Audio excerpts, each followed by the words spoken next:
আশার আলো জ্বালে আজ আমাদের হৃদয়ে, জীবন পথে চলে সেই আলো হাতে নিয়ে, জীবনের নতুন সুরছন্দ খুঁজে পায়।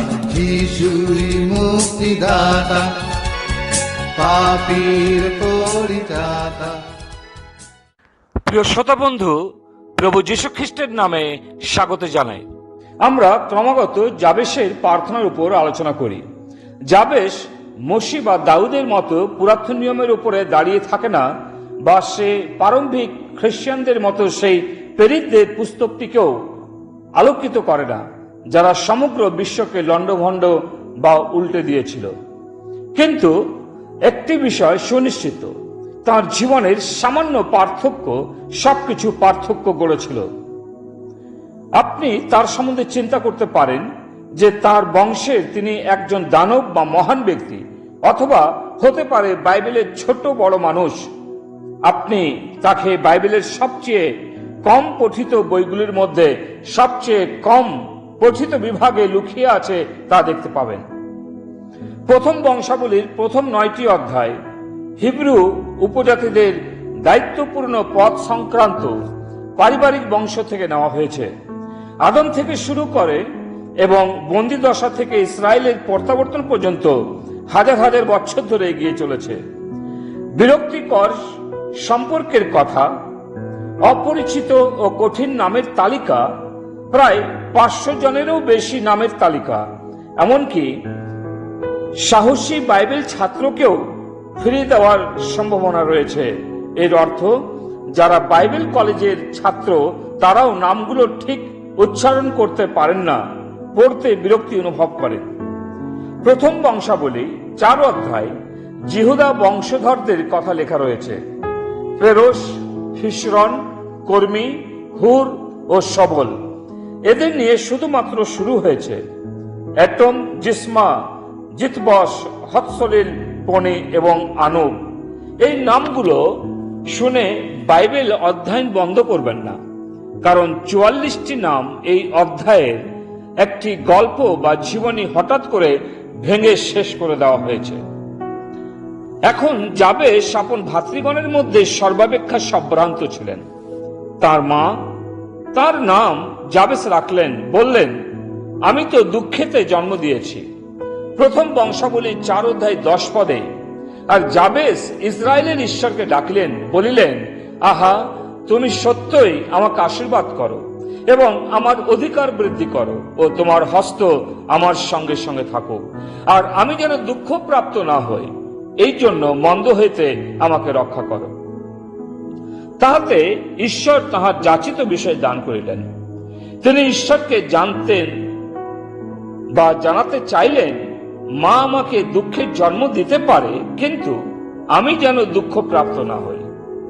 এই লোকটির সম্পর্কে কিছু ইতিহাসবিদকে থামাতে, তার গলা পরিষ্কার করতে এবং কৌশল পরিবর্তন করতে বাধ্য করেছিল। 11 পদ থেকে পড়লে জিহুদা বংশের রোল কল দেখতে পাবেন এবং লক্ষ্য করবেন যাবেশের সাথে কারোর তুলনা করতে পারবেন না। তার প্রার্থনার জন্য তিনি সবার থেকে আলাদা এবং কাঁধ ও মাথা উঁচু করে দাঁড়িয়ে আছেন। যাবেশের স্থায়ী সুনামের রহস্য কি ছিল? আপনি বাইবেলের প্রথম থেকে শেষ পর্যন্ত পড়লে দেখবেন কেবলমাত্র বাইবেলের 2টি পদ ছাড়া আর কোথাও তার সম্বন্ধে উল্লেখ নেই। তাই এমন একজন ব্যক্তির জন্য জিনিসগুলি খারাপভাবে শুরু হয়েছিল যা কেউ কখনো শোনেনি।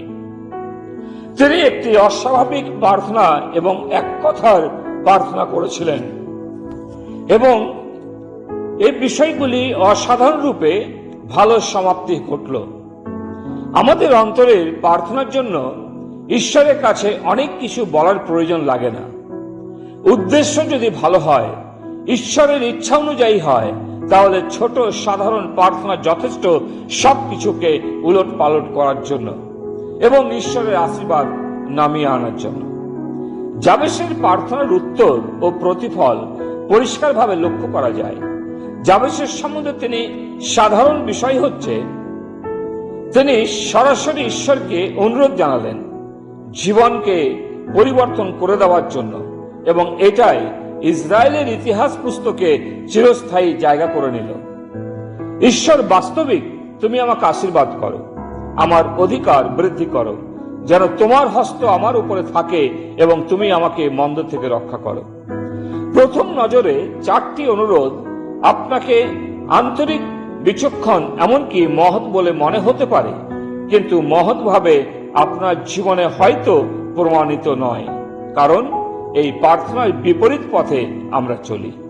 কিন্তু যেমন আমরা অধ্যয়ন করব, দেখতে পাবো যাবেসের অনুরোধগুলি আমাদের জীবনে কিছু আশ্চর্য কাজ দেখতে সাহায্য করবে, কারণ প্রতিটি অনুরোধের পৃষ্ঠের নিচে একটি বিশাল দৃষ্টান্ত ভঙ্গকারী রয়েছে। তুমি আমাকে বাস্তবিক আশীর্বাদ করো। কেন আশীর্বাদ প্রয়োজন হলো এর পৃষ্ঠভূমি জানা দরকার। কেন অধিকারের বৃদ্ধি চাইলেন, কেন এবং কি কারণে ঈশ্বরের হাত তার উপরে চাইলেন, এবং কেন মন্দ থেকে দূরে রাখার অনুরোধ করলেন। প্রভুর ইচ্ছা হলে আগামী অধ্যয়নে আমরা এই বিষয়ে আলোচনা করব। ঈশ্বর তিনি তার বাক্যে আমাদের আশীর্বাদ করুন। পিতা ঈশ্বর, আমরা তোমাকে ধন্যবাদ দিই, যাবেসের প্রার্থনার উত্তর প্রভু তুমি দিয়েছিলে, তার যাচিত বিষয়গুলি তুমি তাকে প্রদান করেছিলে। আজও অতি বাস্তব, যদি অন্তরের সাথে তোমার কাছে আমরা প্রার্থনা করি, তুমি আমাদের যাচিত বিষয়গুলি দিয়ে থাকো।